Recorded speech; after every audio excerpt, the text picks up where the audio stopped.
O Cais do Valongo, que é esse espaço aqui que nós estamos, foi uma entrada portuária central pela qual chegou às Américas o maior contingente de africanos escravizados. Estima-se que mais de 1 milhão de negros e negras africanos tenham passado pela região. A proibição e o fim do tráfico negreiro não esconderam essa história, né? Então nós estamos aqui todos reunidos numa área absolutamente representativa e histórica para todos os nós africanos e afrodescendentes. Ao bruxoleio das velas, vejo-te comer a própria mãe, vertendo o sangue negro que a teu sangue branco enegrece, ao sangue vermelho aquece. E vou chamar então os nossos professores, posso? Renato Nogueira, Carlos Alberto Medeiros e Mônica Lima.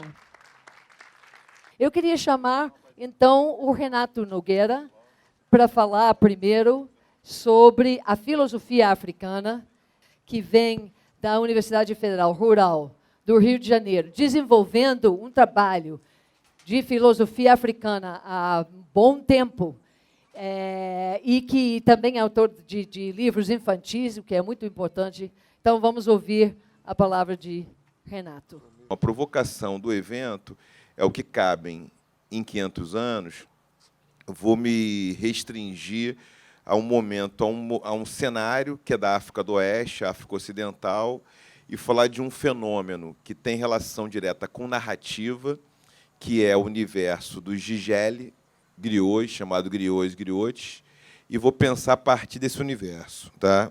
Então, por onde eu vou aqui, quando a gente fala em griot, geralmente é muito comum se reportar a contação de histórias. Mas uma maneira de a gente pensar o que nós chamamos de griot é nos relacionarmos com um tipo de atividade que é comum na África do Oeste e que existe, está nessa linha do tempo, desde os primórdios, principalmente nessa região onde o nome aparece, o nome Guerrouali, o nome Gigeli, e que nos registros a gente tem um dos primeiros griots ou Gigelis é o Balafaceque, que é um Cuiatê, que é da linhagem Cuiatê, tem várias linhagens griots, né, várias linhagens Gigeli. E o que é importante nessa ideia do Gigeli? Que tem muito a ver com uma ideia que está no Ampatebá, que é um pensador, um filósofo malinense do Mali, que tem relação com narrativa. O que é muito filosófico nas tradições griots, nas famílias Cuiatê, família Sissoko, família Diabaté, é pensar a vida como um fenômeno narrativo. E talvez seja isso uma questão filosófica importante. Quando a gente fala em filosofia, de alguma maneira está falando de uma certa investigação sobre a realidade, se debruçar sobre o real, sobre o ser, sobre a condição humana. E uma das perguntas filosóficas clássicas é por aquilo que nos caracteriza, aquilo que nos faz humanos. No universo das tradições, que eu vou chamar de tradições griots, que foi transcriado, né, o termo griot ele passou a englobar vários fenômenos, tem um tipo de atividade que é exatamente a filosofia. E uma das questões centrais é pensar a vida como narração. Talvez seja o mais interessante pensar a vida como um fenômeno narrativo, ou seja, o que tem a ver, quando a gente fala em existência humana, o que nos caracteriza não é a racionalidade aristotélica, como queria Aristóteles, não é talvez nem como o Marx pensou, que nós somos seres capazes de transformar a natureza e produzir mercadoria, mas talvez essa ideia que está no Ampatebá, esse filósofo Gigeli malinense, vida como fenômeno narrativo. Isso tem muita relação, fazendo aqui uns saltos temporais, com o texto premiado do Mário Lúcio Souza, O Língua, que é um livro muito interessante, um romance, que ele tem o mesmo tema que aparece nas Mil e Uma Noites. O Língua é um homem escravizado que, antes de ser morto, né, ele pede um último desejo. O último desejo do Língua é contar uma história. E ele vai contar essa história de uma tal maneira que a morte dele é adiada. Talvez seja essa a grande questão que aparece no clássico Mil e Uma Noites, de Sherazade, quando a Sherazade, que vai ser morta pelo rei Shahriar, ela conta uma história e para essa história para o dia seguinte. Isso adia a morte. E isso me parece ser a questão central que está no universo dos griots. Quando eu falo em griot, eu estou dizendo o seguinte: nas tradições da África do Oeste, tem uma faixa que é dos povos que são os Namakala. Os Namakala são aqueles povos que fazem artesanato. E esses povos que fazem artesanato têm 5 categorias. Os povos que fazem artesanato com ferro, ferreiros, os que fazem com couro, os que fazem com tecido, os que fazem com madeira e aqueles que fazem com palavras. Então, me interessa um pouco me debruçar sobre esse universo, que é daqueles que fazem o artesanato das palavras. E, nesse universo, tem uma série de atividades, como filosofia, história, psicologia, atuação, a música, o canto, a diplomacia, a medicina. O que essas atividades têm em comum? Que elas são narrações de vida.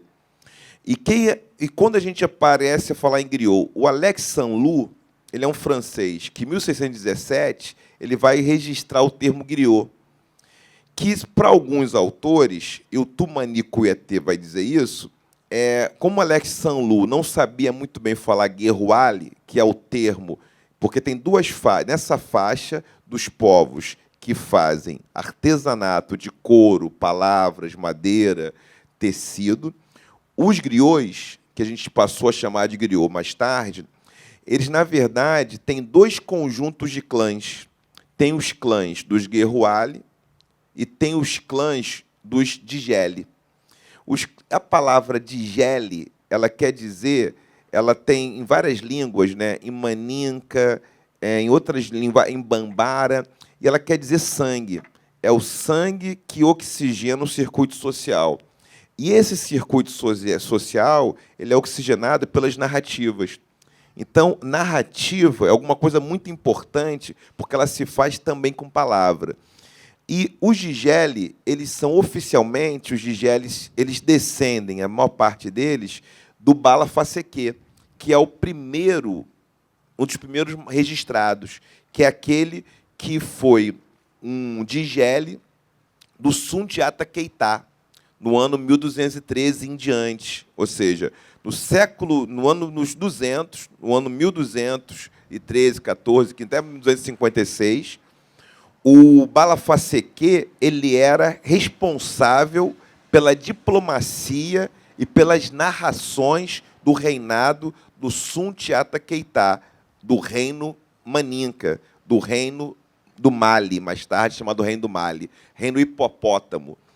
E quem eram os guerruali? Os guerruali eram as famílias que viviam junto com as famílias de Djeli. Então, as famílias de Djeli, como os Kouyaté, os Sissoko, Jabaté, Diakité, são clãs que eram responsáveis por viver com outras famílias que também faziam tarefas correlatas, como atuar, como cantar, como fazer narração. E essas narrações são todas elas muito importantes porque elas dão o eixo da própria maneira como a vida se comporta. Uma das questões filosóficas centrais, que talvez seja isso que a gente possa bater esse papo nessa roda de conversa, mais do que uma aula, talvez. Eu tinha preparado um slide, né, passagens de texto, mas fazendo aqui uma recomposição, mas uma coisa mais de bater papo. O que está em jogo é compreensão de que o fenômeno existencial ele seja presente, passado ou na futuridade, ele, de alguma forma, ele sempre é costurado por um fio narrativo. Ou seja, a maneira como nós contamos alguma coisa é aquilo que faz a ordem da aparição. As coisas não aparecem sem uma narrativa prévia, que inclusive é responsável pelo modo como nós enxergamos a realidade. É nesse sentido que a função do griot, a função da griot, ela é muito importante, porque é a partir dessa função que se reinterpreta a realidade e nós nos recolocamos na própria vida. Então, na tradição de Gellé, nas tradições griot, vou chamar griot aqui, existem alguns tipos de pessoas. Tem 4 tipos de pessoas fundamentais. As pessoas que sabem que não sabem, as pessoas que não sabem que não sabem, as que sabem que não sabem e aquelas que não sabem que não sabem. Tudo bem? Uma pessoa que sabe, uma que não sabe, uma que não sabe que sabe, e outra que não sabe, que é a mais perigosa. Porque é aquela que não tem o conhecimento de si, o conhecimento da sua própria trajetória. O que está explícito nesse universo griot, que tem uma dimensão filosófica, ou seja, uma das tarefas do griot é justamente a filosofia, é um exercício de reencontro narrativo consigo próprio. Ou seja, o que é fundamental no percurso da filosofia, no percurso dessas filosofias da África do Oeste, especificamente, pensando com Ampateba, com a Sobon Fusomé, é que é necessário, na condição de sujeito, que nós possamos refazer o nosso percurso narrativo. É fundamental que a gente encontre, de algum modo, a nossa narrativa, que não é da ordem do acontecimento fático, mas a narrativa que nos inspira a própria vida, ela é da ordem da construção da própria existência. Em que sentido? Uma coisa não está dada pronta e acabada. Nunca está dada pronta e acabada. Ela sempre é produzida. É sempre da ordem, de alguma forma, de uma maneira, da ordem de uma organização pelos signos que nós temos. Ou seja, provavelmente aqui todo mundo já assistiu alguma série, alguma novela, ou assiste alguma coisa na Netflix, ou numa on-demand, ou numa TV aberta ou fechada. Nós gostamos de histórias. E são as histórias, que eu vou chamar aqui de narrativa, que dão um certo sentido para a realidade. São as histórias que conferem uma maneira de se posicionar na existência. Então, quando a gente fala do griot como um contador, uma contadora de história, os Namakala, especificamente esses que são de Gellé, que dobram palavras, que fazem artesanato das palavras, o que está em jogo, fundamentalmente, é a existência é uma narração. O existir é sempre narrado, seja por outros, que não sejam nós mesmos, ou por nós próprios. Ou seja, isso significa que dá um grau de responsabilidade e um grau de protagonismo que torna factível aquela ideia que está na filosofia iorubá, que parece uma ideia mirabolante, que é um Itã, que diz: Exu matou um pássaro ontem com a flecha, com a pedra que arremessou hoje. Então, a história curta fala de Exu, que é um orixá importante, um orixá que faz uma conexão entre o mundo humano e o mundo divino. E esse orixá, com uma ação no presente, ele interfere no passado. O que está dito aí nessa tese filosófica? E aí a gente pensar sobre narração. O que está em jogo é que, de alguma maneira, o que aconteceu já está pronto e acabado. A gente não pode mudar o passado. O que foi feito já aconteceu. Mas o que ocorre é que tudo aquilo que aconteceu e que vai acontecer passa sempre por uma narração. E é da ordem da narrativa que as coisas são reconstituídas e ressignificadas. O grande poder está justamente na possibilidade de imprimir narrativas que vão produzir certas alianças psicohistóricas. a maneira como a gente se posiciona, como nós nos enxergamos, como nós recebemos a realidade, ela tem relação direta com uma série de produções, de construções, que são da ordem das narrativas. E essas narrativas são feitas pelas palavras, no sentido mais aberto do termo palavra, no sentido do signo, que dá sentido para as coisas, mas por aquilo que entra pelos nossos sentidos, por aquilo que nós vemos. A gente pode falar em cosmosentidos, que é uma expressão filosófica usada por uma epistemóloga nigeriana, a Yoronke Oyumi. Ela fala em cosmosentidos, sentidos de mundo, ou seja, cosmopaladar, cosmo-olfato, cosmo-audição, ok? Cosmovisão, que é um termo mais recorrente nos cenários ocidentais, fala muito em cosmovisão ou visão de mundo. O que significa isso? Quando nós cozinhamos, quando nós produzimos um filme, nós estamos incitando que quando a gente faz uma comida, o cosmopaladar, que o nosso paladar interprete a maneira como a realidade é. E é nesse sentido, vou fechar com uma pequena história. Então, é nesse sentido que é importante a narração de vida, a narração de mundo. E fecho com uma história tradicional da África do Oeste, que circula em muitos povos. Era uma vez um povo onde as pessoas adultas, elas esbarravam no céu.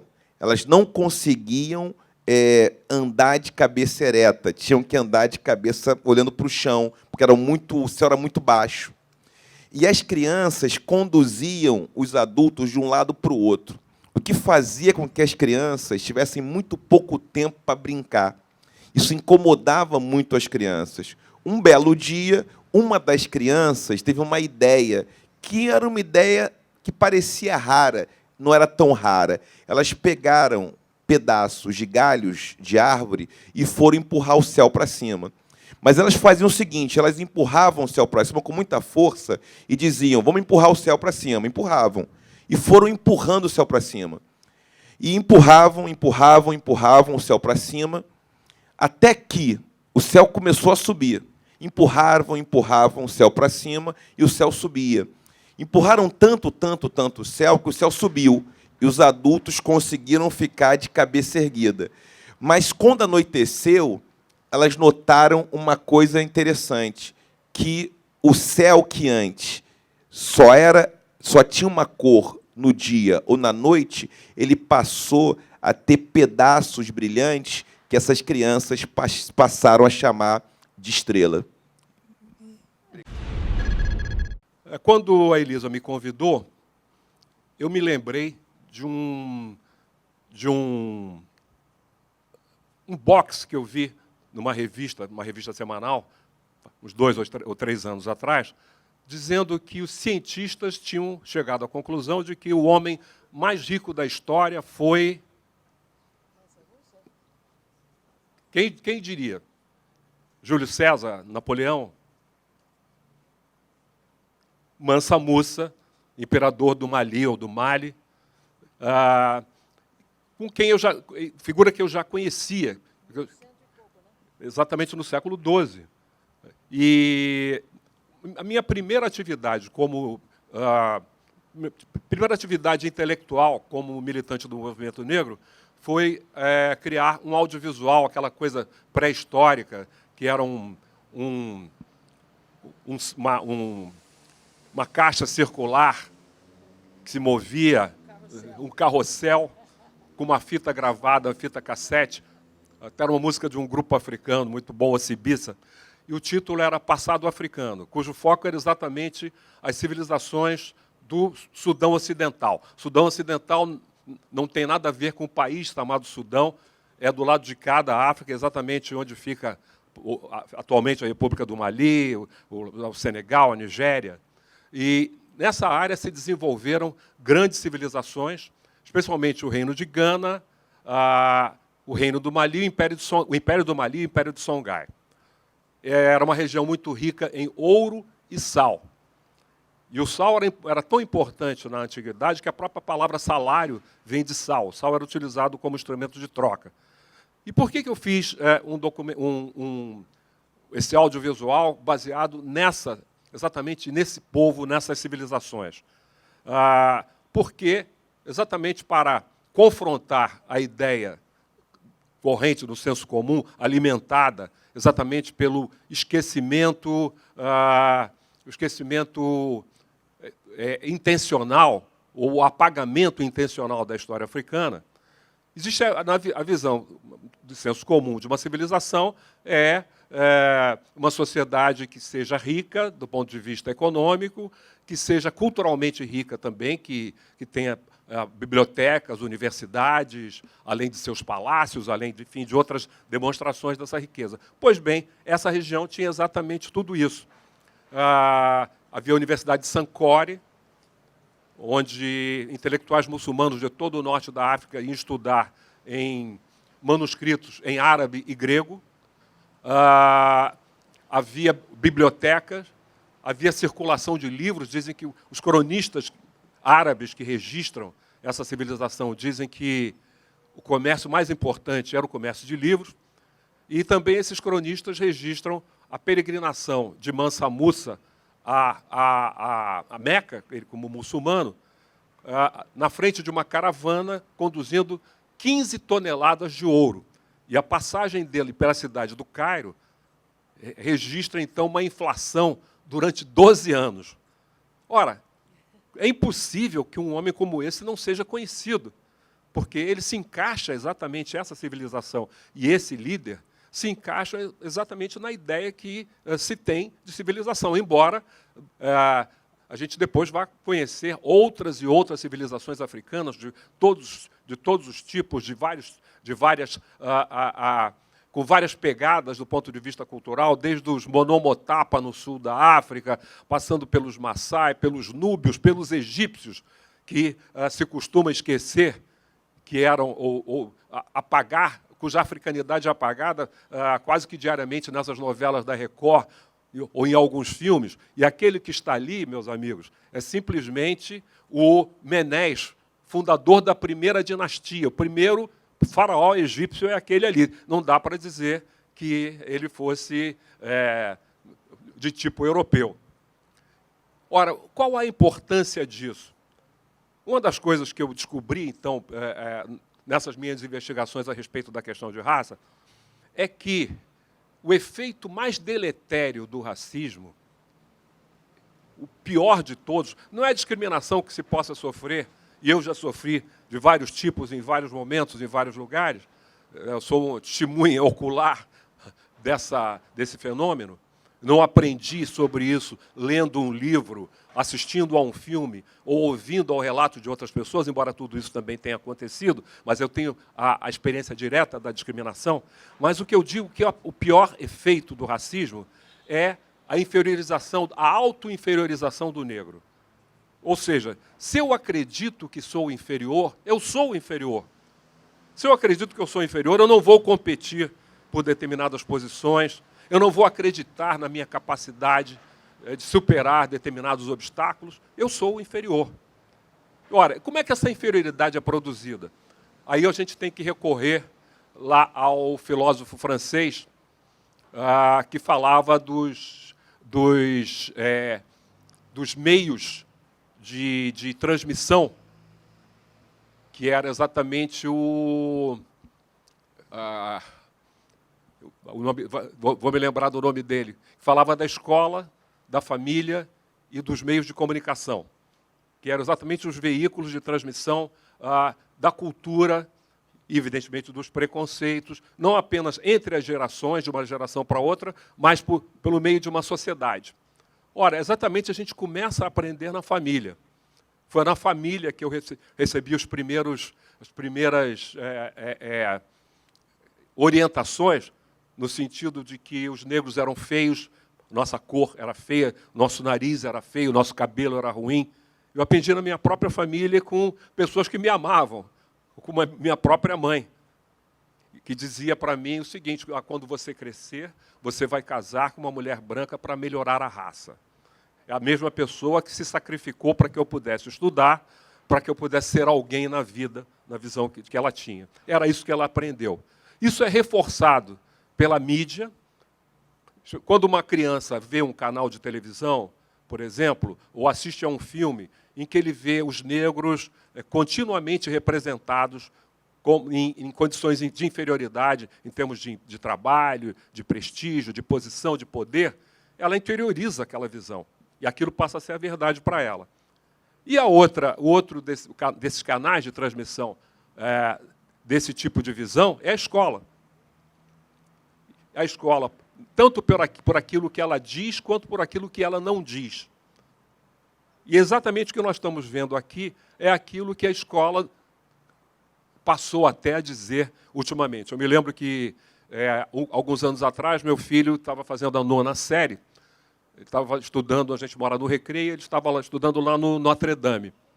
E, começando o ano, eu pego o livro de história dele, com um olhar crítico, e, para minha surpresa, eu encontro o capítulo 8º, Civilizações Africanas, que falava exatamente dessas civilizações que eu mencionei e de outras.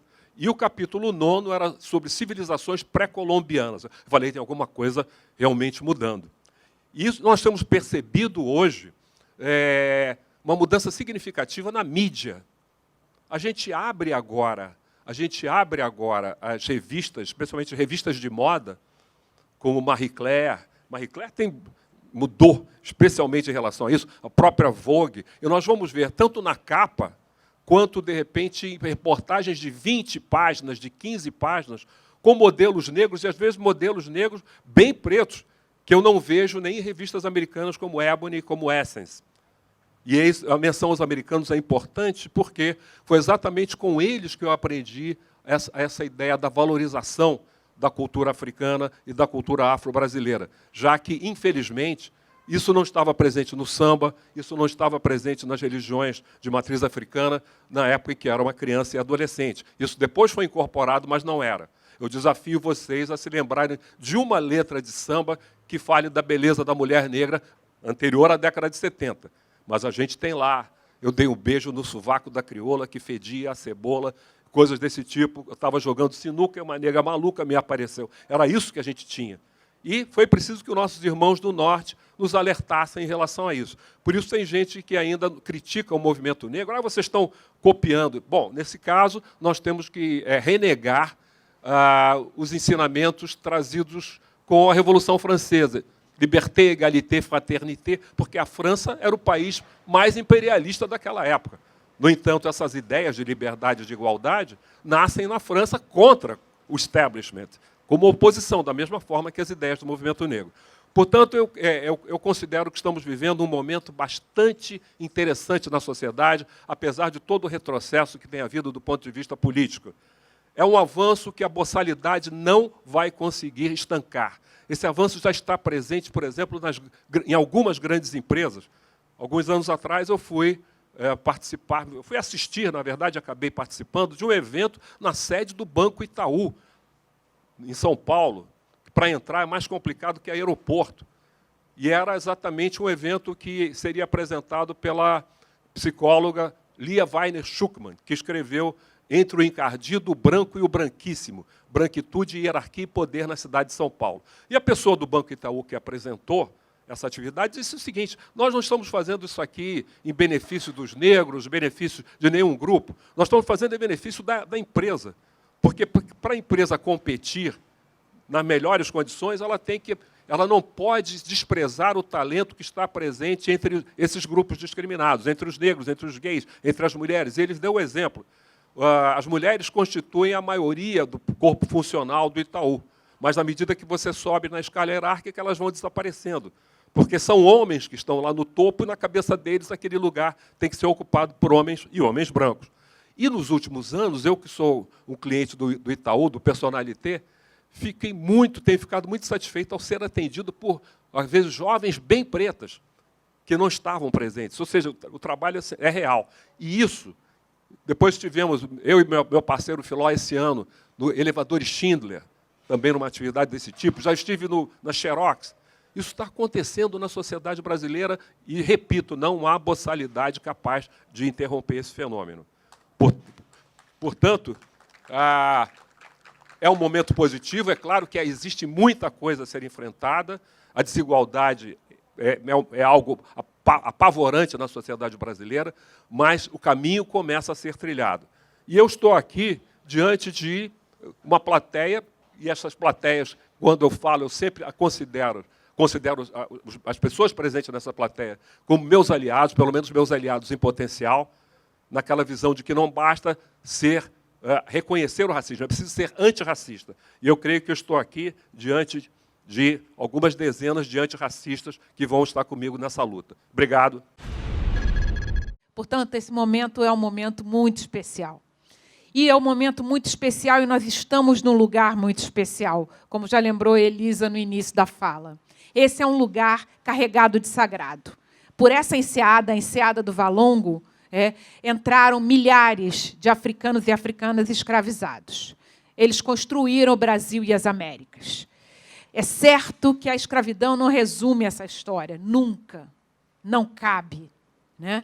Mas é certo também que esses africanos e africanas que foram trazidos para cá, eles não nasceram no barco, a não ser em algumas poucas situações em que bebês foram paridos na travessia. Mas mesmo que isso acontecesse, eles carregavam uma longa história de muitos, muitos mil anos.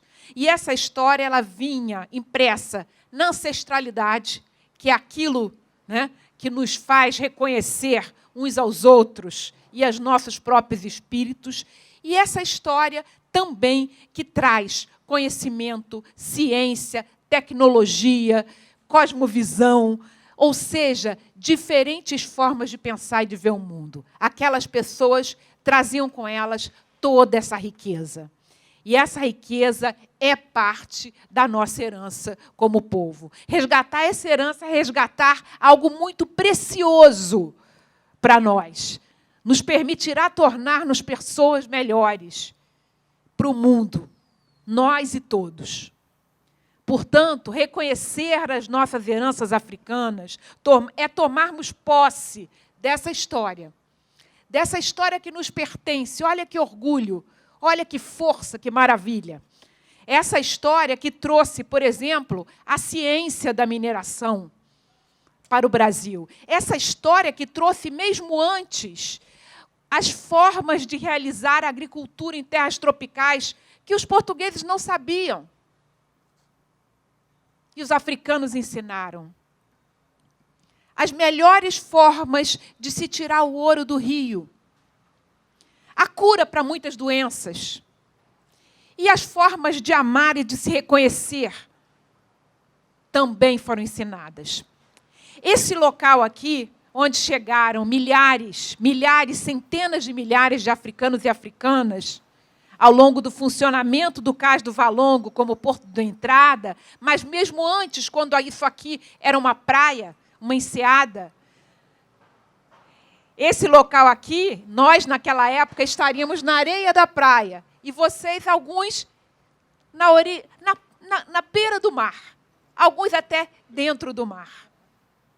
Né? Essas águas que trouxeram a força, africanos e africanas, trouxeram conhecimentos, sabedoria e força vital. Nesse entorno dessa que foi a maior afroatlântica das cidades do mundo. Por nenhum outro lugar do mundo chegaram tantos africanos e africanas de diferentes lugares. Estamos falando de um oceano Atlântico que era o Atlântico Negro. E isso nos irmana, né, aos afro-americanos, aos negros do Caribe e de diferentes partes das Américas. Nesse local, no entorno dele, religiões de matriz africana foram criadas. Os batuques começaram a se ouvir.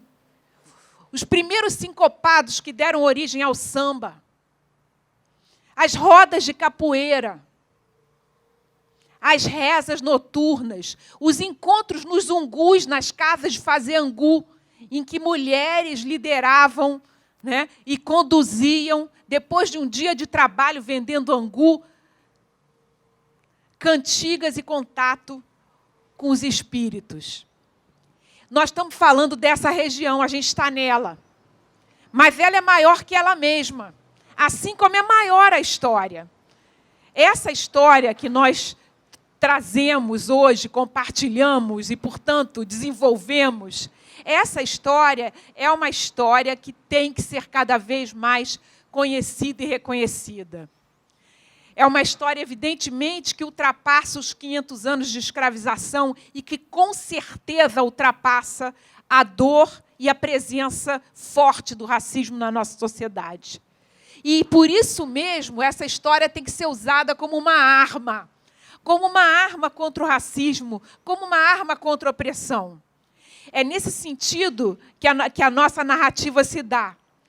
É claro que a nossa história também é feita para acalentar as crianças. É claro que a nossa história também é feita para sorrir, para nos orgulharmos, né, dos poderosos reinos, das guerreiras valentes, das sacerdotisas sábias, das camponesas laboriosas que produziam com o fruto do seu trabalho a comida das casas das aldeias africanas.